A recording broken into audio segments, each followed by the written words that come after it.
Tool lots. Reliable. Equipment. Fast.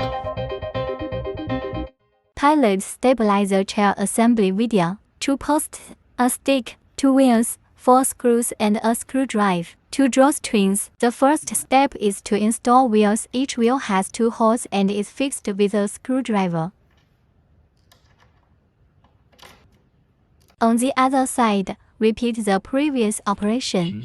Step 2. Assemble the upright post. There are 4 holes in an upright post that can be adjusted. Pull out the indexing pin. After lining the holes, it can be automatically locked, and then fix the 7 handles up. The other side is the same operation. Fix the handle down. Step 3. Install the wooden stick. Align the 2 holes through the pedal.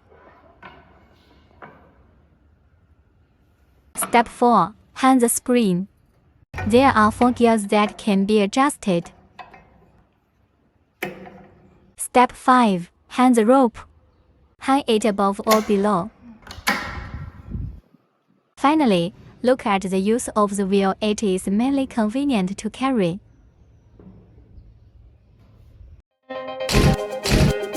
Tool lots.